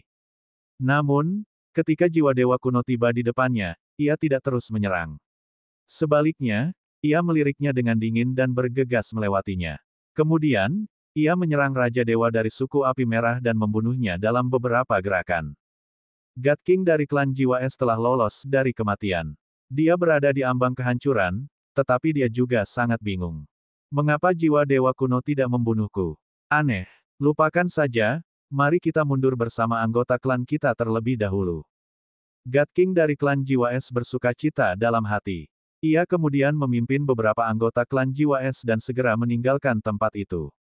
Mereka melarikan diri ke arah pangkalan yang telah mereka bangun saat mereka datang. Tentu saja, dia tidak tahu bahwa jiwa dewa kuno tidak membunuhnya karena Luming. Sebelumnya, Luming telah memberikan gambaran beberapa orang yang ingin dia lindungi kepada 10 kepala suku. 10 kepala suku mengendalikan jiwa dewa kuno dan dapat melihat apa yang dilihat oleh jiwa dewa kuno. Raja Dewa dari klan Jiwa Es adalah salah satu gambaran yang digambarkan Luming. Itulah sebabnya jiwa dewa kuno membiarkannya pergi dan tidak membunuhnya. Bunuh, bunuh jalan keluar kami, bunuh semua iblis dan setan. Pada saat itu, seorang tetua dari suku pertama berteriak. Membunuh. Setelah itu, pasukan keturunan dewa kuno menyerbu keluar dan menyerang pasukan ras monster dan ras iblis. Pada saat ini, pasukan ras monster dan ras iblis dikalahkan seperti tanah longsor. Mereka tidak memiliki kekuatan untuk melawan dan melarikan diri ke segala arah. Tidak lama kemudian, pasukan keturunan dewa-dewa kuno mengejar mereka dan mulai membunuh mereka. Para Raja Dewa dari 10 suku besar juga bekerja sama dengan jiwa dewa kuno untuk membunuh Raja Iblis yang jahat, para Raja Dewa dari sistem bintang surga Kin. Ini adalah pembantaian yang berlangsung selama setengah hari sebelum berakhir. Karena jiwa dewa kuno terlalu jauh dari suku pertama, sulit bagi 10 leluhur untuk mengendalikannya, jadi mereka menghentikan pengejaran. Tentara suku dewa kuno kembali ke ibu kota. Suku pertama berada dalam lautan sorak-sorai. Pertarungan ini bisa dikatakan sangat hebat karena berhasil menewaskan lebih dari 20 setan dan iblis. Perlu diketahui bahwa semua iblis dan Raja Iblis di dataran iblis utara yang terpencil berjumlah sekitar 40. Dengan lebih dari setengahnya yang mati, para iblis dan iblis menjadi sangat lemah dan tidak lagi sebanding dengan keturunan para dewa kuno. Lebih dari 10 Raja Dewa dari wilayah bintang surga Kin telah meninggal. Sisanya semuanya telah melarikan diri. Saat Luming berjalan keluar dari tanah terkutuk, suku pertama sedang dalam suasana perayaan. Sepertinya kita menang. Luming tersenyum tipis. Setelah itu, para pemimpin klan dari 10 suku besar menemui Luming dan menyampaikan rasa terima kasih mereka. Mereka bahkan memberinya setumpuk material surgawi dan harta duniawi. Ada banyak bunga dewa kuno di antara mereka, yang diterima Luming tanpa ragu-ragu. Tidak lama kemudian, pasukan suku lainnya mulai kembali ke suku mereka sendiri. Luming mengikuti suku ke-8 dan kembali ke suku ke-8. Para iblis dan setan dari suku ke-8 dan para ahli dari Kin Heaven Starfield telah lama pergi. Suku ke-8 dalam keadaan terlilit hutang. Semua harta mereka telah dijarah. Bahkan kolam darah telah diambil, dan kolam darah itu hampir mengering. Seseorang telah memasuki kolam darah untuk membangkitkan tubuh dewa kuno. Kepala suku ke-8 mengerutkan kening. Dia bisa membangkitkan tubuh dewa kuno meski dia bukan keturunan dewa kuno. Luming terkejut. Namun, Luming langsung memikirkan dirinya sendiri. Dia bukan keturunan dewa kuno. Setelah serangkaian kesempatan, dia telah membangkitkan tubuh dewa kuno dengan tingkat yang sangat tinggi. Ya, tetapi sangat sulit. Bakat, kemauan keras, dan keberuntungan semuanya sangat diperlukan. Pemimpin suku ke-8 mengangguk. Kemudian dia memberi perintah untuk memilah suku yang ke-8. Lu Ming tinggal di suku ke-8 selama 10 hari lagi. Pada saat ini, Lu Ming mengucapkan selamat tinggal kepada pemimpin klan suku ke-8. Lagi pula, dia tidak seharusnya berada di sini. Cepat atau lambat, dia harus pergi. Lu Ming, kamu telah bekerja keras untuk menjaga klan dan gerbang menuju dunia ini. Jika ada kesempatan di masa depan, kamu dapat mengirim beberapa orang jenius ke sini untuk berkultivasi. Kata pemimpin klan ke-8. Baiklah, terima kasih, Kepala. Lu Ming mengangguk. Ia bertanya-tanya apakah Patriark ke-8 akan membunuhnya dengan tamparan jika ia tahu bahwa ia bukan keturunan Dewa Kuno. Setelah itu, Lu Ming berpamitan dengan Gu Ming, Gu Hongshan, dan yang lainnya. Kemudian, dia menuju ke arah di mana mereka pertama kali memasuki dunia ini sendirian. Lu Ming kembali ke markas klan Jiwa Es setelah setengah bulan tanpa masalah. Di sini, pangkalan lain telah dibangun. Klan Jiwa Es menjaga tempat ini. Selama kurun waktu ini, 10 suku besar keturunan dewa-dewa kuno tidak mengejar para ahli sistem bintang surga Qin.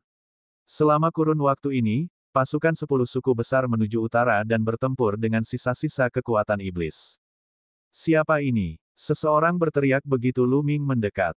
Itu adalah masa kritis, jadi klan Jiwa Es tentu saja berada dalam kondisi siaga tinggi. Ini aku, Lu Ming. Aku ingin bertemu Tuan Muda ke-9-mu. Lu Ming berkata dengan keras. Itu kamu, Tuan Muda Lu Ming. Anggota klan Jiwa Es mengenali Lu Ming. Tunggu sebentar, kami akan melaporkannya kepada Tuan Muda ke-9. Seseorang dari klan Jiwa Es masuk untuk melapor. Tak lama kemudian, Bingking terbang keluar bersama beberapa orang. Melihat Bingking baik-baik saja, Lu Ming merasa sedikit lega. Lu Ming, kamu baik-baik saja. Hebat sekali. Ketika Bingking melihat Lu Ming, dia juga senang. Kakak Bing, apa kabar kalian selama ini? Lu Ming dan Bingking memasuki pangkalan dan mulai mengobrol. Setelah mengobrol, Lu Ming sedikit banyak mengetahui tentang pengalaman Bingking selama bertahun-tahun. Saat itu, setelah mereka tersebar, Bingking mengikuti beberapa ahli dari klan Jiwa Es dan bersembunyi di hutan. Kemudian, mereka dipanggil oleh Raja Dewa klan Jiwa Es dan berkumpul bersama untuk bertindak secara rahasia. Kemudian, mereka bergabung dalam serangan terhadap keturunan Dewa Kuno. Setelah mereka dikalahkan, Lu Ming melarikan diri ke sini dan berjaga-jaga. Pasukan utama di alam bintang surga Qin menderita kerugian besar dalam pengepungan keturunan Dewa Kuno kali ini. Ada 15 pasukan dan total 15 Raja Dewa. Sebanyak 10 tewas dalam pertempuran dan hanya 5 yang selamat. Untungnya, Raja Dewa dari ras Jiwa Es saya masih hidup. Kita benar-benar beruntung.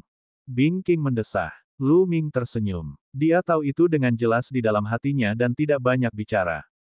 Setelah itu, Lu Ming mengetahui bahwa para Raja Dewa Akademi Iblis Unik, Sekte Pedang Abadi, dan Suku Api Merah semuanya telah mati.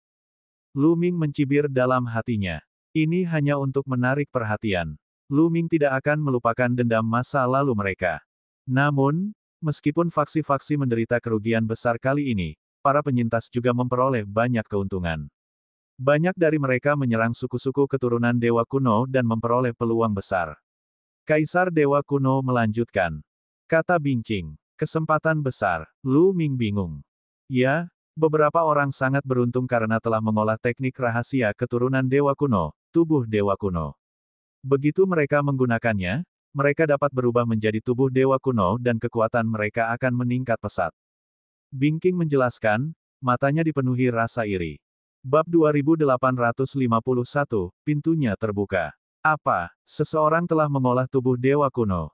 Lu Ming terkejut. Selain dia, ada orang lain yang telah mengolah tubuh Dewa Kuno. Ini di luar dugaan Lu Ming.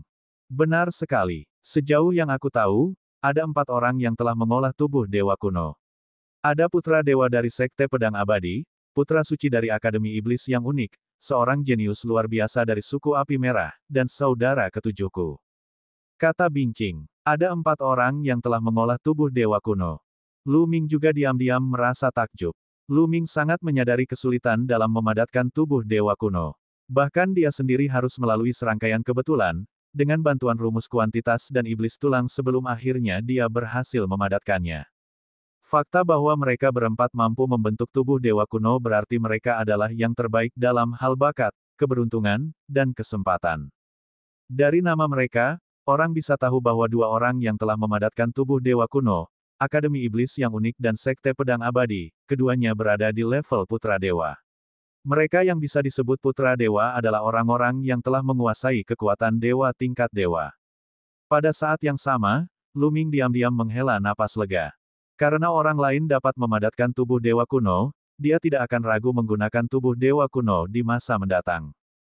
Kalau orang lain bisa mempraktikkannya, tentu dia pun bisa mempraktikkannya. Suara mendesing. Pada saat ini, sorak-sorai datang dari markas klan Jiwa Es. Kemudian, beberapa sosok terbang cepat ke arah Bing King dan Lu Ming. Apa yang sedang terjadi? Bing King bertanya. Tuan Muda ke-9, kabar baik. Gerbang telah terbuka dan pintu keluar telah muncul. Kita bisa keluar sekarang. Salah satu dari mereka berkata dengan gembira. Gerbangnya terbuka. Mata Bing King berbinar dan dia juga sangat gembira. Benar sekali. Kami baru saja menerima berita bahwa gerbang telah dibuka. Banyak pasukan sedang menuju gerbang. Salah satu dari mereka melaporkan. Ayo pergi. Kita juga akan keluar. Bing King cepat-cepat berkata. Raja Surgawi klan Jiwa Es telah memerintahkan semua orang untuk pergi. Para anggota klan Jiwa Es terbang menuju pintu keluar seperti belalang. Di dunia ini, dia telah tinggal selama puluhan tahun. Selama puluhan tahun ini, dia hidup dalam ketakutan setiap hari dan hidupnya selalu dalam bahaya. Terutama sekarang setelah mereka dikalahkan, keturunan dewa kuno bisa datang kapan saja. Sekarang gerbangnya terbuka, semua orang bersemangat dan ingin segera pergi. Ketika Lu Ming dan yang lainnya tiba, pusaran besar di langit telah muncul kembali. Pusaran itu melayang tinggi di langit dan berputar perlahan. Sosok yang tak terhitung jumlahnya terbang ke pusaran itu dan menghilang. Hanya dalam waktu singkat, lebih dari separuh orang telah memasuki pintu keluar. Ouyang Xiang-Xiang, Yue Linglong. Lu Ming mengalihkan pandangannya dan melihat Ouyang King-Xiang, Yue Linglong, dan yang lainnya bergegas masuk ke dalam pusaran itu. Lu Ming sangat gembira. Ia merasa lega karena Ouyang King-Xiang dan yang lainnya baik-baik saja. Kakak Bing, aku pamit dulu. Lu Ming mengucapkan selamat tinggal pada Bing King dan terbang ke angkasa. Ia mengikuti Ouyang Xiang-Xiang dan yang lainnya ke dalam pusaran. Dunia berputar di sekelilingnya. Pada saat berikutnya, Lu Ming menyadari bahwa ia telah kembali ke bintang dewa kuno. Tidak jauh dari sana, ia terbang keluar dari pintu perunggu. Pintu perunggu. Saat melihat pintu perunggu, Lu Ming teringat peti mati tembaga ungu dan altar yang menyegel jiwa dewa kuno. Setelah Qiu-Qiu memakan potongan tembaga dari altar, ia tertidur lelap. Tidak ada yang tahu kapan ia akan bangun. Namun, meskipun Qiu-Qiu terbangun, ia tidak akan bisa memakan pintu perunggu itu. Ada banyak ahli Raja Dewa yang menatap pintu perunggu itu. Lu Ming, Santo. Pada saat ini, beberapa suara gembira terdengar. Kemudian, beberapa sosok terbang ke arah Lu Ming. Mereka adalah Ouyang Xiang-Xiang, Yue Linglong, Wu Zifeng, An Hai, Liu Chang, dan beberapa lainnya, tetapi Zhao Feng tidak terlihat. Senang sekali kalian semua baik-baik saja. Lu Ming juga tersenyum. Orang suci, sangat disayangkan Zhao Feng telah meninggal. Liu Chang mendesah. Zhao Feng meninggal. Apa yang terjadi? Lu Ming bertanya tergesa-gesa. An Hai, Zhao Feng, dan Liu Chang adalah tiga orang pertama dari Sekte Kongsuan yang bergabung dengan Lu Ming. Lu Ming masih menghargai mereka. Itu adalah putra Sein Tianhong. Dia membunuh Zhao Feng. Kami dikalahkan oleh ras dewa kuno beberapa waktu lalu. Kami berpencar dan berlari kembali ke pangkalan. Ketika kami mendekat, kami bertemu dengan putra Sein Tianhong. Dia tiba-tiba menyerang kami dan membunuh Zhao Feng, kata tetua itu. Kata An Hai dengan marah. Tianhong, tubuh Lu Ming tiba-tiba memancarkan niat membunuh yang mengerikan. Lu Ming, maafkan aku. Aku ingin menghentikanmu, tetapi sudah terlambat. Kata Ouyang King-Xiang, itu bukan urusanmu. Lu Ming melambaikan tangannya. Mengingat kultivasi dan kekuatan tempur putra Tianhong Sein, bahkan Ouyang King-Xiang akan merasa sulit untuk menghentikannya jika dia ingin membunuh seseorang. Tianhong, Kamu benar-benar mencari kematian. Mata Luming bersinar dingin saat dia bertanya, di mana Tianhong? Tubuh Luming memancarkan hawa membunuh yang sangat dingin. Ouyang Xiangxiang, Yue Linglong, dan yang lainnya tidak dapat menahan diri untuk tidak gemetar. Luming, jangan gegabah. Bahkan jika kita mencari Tianhong sekarang, kita tidak bisa melakukan apapun padanya. Kata Ouyang Qingxiang. Benar sekali, Sein, kita harus membalas dendam untuk Zhao Feng, tetapi tidak sekarang. An Hai juga menasihati. Di mana Tianhong? Tatapan mata Luming dingin saat dia bertanya lagi. Suaranya tegas dan tidak perlu dipertanyakan lagi. Putra Santo Tianhong telah mencoba membunuhnya berkali-kali, dan Luming sudah lama ingin membunuhnya. Kini setelah Putra Santo Tianhong membunuh Luming, keinginan Luming untuk membunuh Putra Santo Tianhong telah mencapai puncaknya. Dia akan membalas dendam sekarang. Melihat reaksi Luming, An Hai dan Liu Chang ragu sejenak sebelum menunjuk ke suatu arah. Tadi aku melihat Putra Suci Tianhong memimpin anak buahnya ke arah itu. Sangat bagus, Luming berkata dengan dingin. Dia melangkah ke udara dan menuju ke arah itu. Ayo pergi, kami akan menyusul. Ekspresi wajah Ouyang Qingxiang berubah, dan dia segera memanggil beberapa orang untuk mengikuti. Di dalam hatinya, meskipun bakat Luming sangat mengerikan, dia jelas bukan tandingan Putra Santo Tianhong saat ini. Setelah terbang beberapa saat, mereka tiba di sebuah puncak gunung. Di puncak gunung ini, ada beberapa sosok, sekitar 7 atau 8 orang. Luming menyapu pandangannya ke sekelilingnya namun tidak melihat Putra Santo Tianhong. Akan tetapi, orang-orang ini semuanya berasal dari faksi Putra Orang Suci Tianhong karena Luming pernah melihat beberapa di antara mereka sebelumnya. Ledakan. Luming langsung menyerbu, auranya yang kuat menekan puncak gunung. Luming. Itu Luming. Di puncak gunung, orang-orang itu juga melihat Luming, dan mata mereka berbinar karena niat membunuh. Katakan padaku, di mana Tianhong? Luming berkata dengan dingin. Dia berdiri di puncak gunung dan menginterogasi mereka dari posisi yang lebih tinggi. Luming, kau benar-benar berani. Ini adalah bintang dewa kuno, bukan sekte Kongsuan. Beraninya kau datang dan mencari orang suci. Seorang lelaki tua mencibir. Izinkan aku bertanya, di mana Tianhong? Luming bertanya lagi. Bocah, kenapa sikapmu ini? Beraninya kau bicara seperti itu padaku. Turunlah ke sini dan berlutut. Mati, teriak lelaki tua itu dengan dingin. Auranya melonjak liar dan mengembun menjadi tangan besar yang mencengkeram Luming. Bab 2851 Membunuh Tianhong. Tetua dari Sekte Putra Orang Suci Tianhong membentuk tangan besar dan mencengkeram Luming. Ini bukan Sekte Kongsuan, dan dia tidak punya keraguan tentang hal itu. Luming benar-benar berani datang kepada mereka. Dia hanya mencari kematian. Terlebih lagi, dia memperlakukan mereka dengan sikap yang begitu angkuh dan sombong. Dia benar-benar bodoh. Dia ingin Luming berlutut di depannya dan kemudian membunuhnya. Dia memiliki kultivasi Dewa Surgawi tingkat ketiga. Bukankah hampir dapat dipastikan bahwa dia akan mampu menghadapi Luming? Berhenti. Pada saat itu, Ouyang Qingxiang dan yang lainnya juga telah tiba. Dia berteriak dan hendak membantu Luming. Namun, Luming lebih cepat darinya. Asyik, sebuah tombak panjang muncul di tangan Luming dan dia mengayunkan tombak itu. Cahaya tombak yang besar meledak dan mengenai tangan besar lelaki tua itu. Ledakan. Cahaya tombak itu bertabrakan dengan tangan raksasa itu. Tangan raksasa itu bergetar hebat lalu hancur. Cahaya tombak itu tidak berhenti dan terus menekan lelaki tua itu. Anda, orang tua itu terkejut. Dia tidak pernah menyangka bahwa tangan besar yang terbentuk dari kekuatan surgawi dengan basis kultivasi Dewa Surgawi tingkat ketiga miliknya benar-benar akan dihancurkan oleh tombak Luming. Tangan penghancur gunung. Orang tua itu berteriak marah. Dia mengeluarkan semua energi surgawinya dan melakukan keterampilan surgawi. Dia menyerang beberapa kali berturut-turut dan sebuah telapak tangan besar terlempar ke arah Luming. Jejak telapak tangan itu hanya berhasil memblokir serangan Luming dengan ledakan dahsyat. Namun, Luming telah melancarkan serangan keduanya. Hancurkan langit. Pada saat ini, Luming telah mengaktifkan kekuatan tempur 4 kali lipatnya dan melancarkan 3 serangan dahsyat. Sinar tombak yang menyilaukan meledak dan menyerang lelaki tua itu. Asyik, cahaya tombak itu menyilaukan bagaikan meteor dari luar angkasa. Tombak itu menembus semua pertahanan lelaki tua itu lalu menembus tubuhnya, memakukannya ke tanah.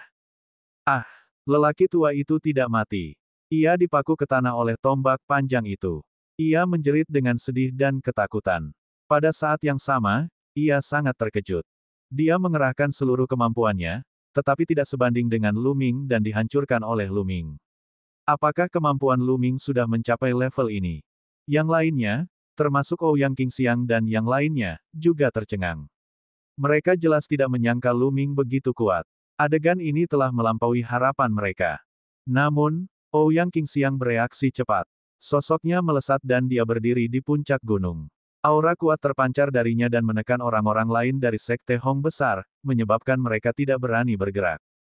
Tingkat kultivasi tertinggi di antara mereka hanya berada di alam dewa surgawi tingkat keempat. Mereka sama sekali bukan tandingan Ouyang Qingxiang. Bicaralah, Tianhong, di mana dia? Lu Ming bertanya dengan dingin. Sang Santo telah kembali ke Sekte Kongsuan. Kata lelaki tua itu dengan wajah pucat. Saya kembali dulu. Baiklah, saya akan mengantarmu. Lu Ming berkata dengan dingin. Tidak, orang tua itu meraung dan ingin melawan. Namun, Lu Ming menggoyangkan tombaknya dan energi mengerikan keluar dari tubuhnya. Wah, tubuh lelaki tua itu tercabik-cabik, dan ia meninggal di tempat. Orang-orang dari Sekte Hong besar lainnya menjadi pucat dan berkeringat dingin. Mereka takut Lu Ming akan membunuh mereka juga. Enyah, Lu Ming melambaikan tangannya, menyingkirkan tombak panjang itu, dan berteriak dengan dingin. Ya. Orang-orang itu merasa seolah-olah telah diberi amnesti. Mereka mengangguk dan membungkuk sebelum melarikan diri dalam keadaan yang menyedihkan. Mari kita kembali ke Sekte Kongsuan. Lu Ming berkata. Setelah itu, sosoknya melesat ke langit. Ouyang Qingxiang dan yang lainnya saling berpandangan sebelum mengikuti Lu Ming dan terbang ke langit. Di ketinggian, Lu Ming mengeluarkan kapal perang langit berbintang. Semua orang menaiki kapal perang langit berbintang dan terbang ke planet lain dengan susunan teleportasi. Lu Ming, apakah kamu akan kembali mencari Tianhong? Ouyang Qingxiang tak dapat menahan diri untuk bertanya di dalam kapal luar angkasa. Mengapa aku tidak bisa? Kata Lu Ming. Lu Ming, Tianhong bukan orang biasa. Kekuatan tempurnya jauh melampaui orang biasa. Dia tidak mudah dihadapi. Ouyang Xiang menjelaskan. Apakah tingkat kultivasinya meningkat dalam beberapa tahun terakhir? Bagaimana tingkat kultivasi Anda sekarang? Lu Ming bertanya lagi. Dia seharusnya masih berada di alam dewa surgawi tingkat keempat, tetapi dia telah mencapai puncak alam dewa surgawi tingkat keempat. Kata Ouyang Qingxiang. Masih di alam dewa surgawi tingkat keempat. Itu mudah. Ayo kembali dan bunuh Tianhong. Lu Ming tertawa. Ouyang Qingxiang dan yang lainnya saling memandang. Mereka tidak tahu mengapa Lu Ming begitu percaya diri. Meskipun kekuatan tempur Lu Ming sangat kuat sebelumnya, ahli dewa surgawi tingkat ketiga dengan mudah dihancurkan oleh Lu Ming. Namun, putra Tianhong Sein bukanlah orang biasa. Jika dia ingin membunuh dewa surgawi tingkat ketiga, satu gerakan saja sudah cukup. Tidak lama kemudian, mereka tiba di sebuah planet dekat bintang dewa kuno. Kemudian, mereka mengambil formasi teleportasi dan bergegas kembali ke Sekte Kongsuan. Begitu kembali ke Sekte Kongsuan, Lu Ming bergegas ke kediaman putra orang suci Tianhong. Seperti halnya Ouyang Xiang, putra Santo Tianhong tinggal di puncak gunung besar dengan banyak istana megah dan indah. Banyak orang dari faksi putra Santo Tianhong ditempatkan di gunung. Siapa ini? Orang-orang dari Sekte Putra Orang Suci Tianhong menemukan Lu Ming dan yang lainnya segera setelah mereka mendekat. Itu Lu Ming dan gadis suci Qingxiang. Kemudian, sekelompok orang itu mengenali Lu Ming dan yang lainnya. Di mana Tianhong? Bawa dia ke sini. Lu Ming berdiri di langit dan berteriak. Lu Ming, beraninya kau? Salah satu orang dari golongan putra Santo Tianhong sangat marah. Kamu berisik sekali. Tianhong, keluarlah dan matilah. Raungan keras Lu Ming bagaikan guntur. Suara gemuruhnya bergema di area tersebut. Itu, Lu Ming. Lu Ming benar-benar memprovokasi Sein secara langsung. Dia benar-benar mencari kematian. Dia hanya bosan hidup. Suara Lu Ming membuat orang-orang dari Sekte Putra Tianhong Sein terkejut. Banyak orang terbang keluar dari gedung dan menatap Lu Ming dengan niat jahat. Banyak orang mengejeknya. Lu Ming. Pada saat ini, terdengar suara dingin. Seorang pemuda melangkah keluar dari istana mewah dan berdiri tinggi di langit, memancarkan niat membunuh yang dingin. Putra Santo Tianhong telah muncul. Tianhong, kamu benar-benar di sini. Bagus sekali. Lu Ming berkata dengan dingin. Hehe, Lu Ming, kamu benar-benar beruntung. Kamu tidak mati bahkan di lingkungan seperti itu. Aku harus mengagumi keberuntunganmu. Sekarang, mengapa kamu mencariku? Putra Tianhong Sein mencibir. Dia lalu melirik An Hai, Liu Chang, dan yang lainnya. Oh, benar, aku pernah membunuh salah satu anak buahmu sebelumnya. Kau tidak di sini untuk membalas dendam padanya, kan? Hahaha. Putra Santo Tianhong tertawa berlebihan.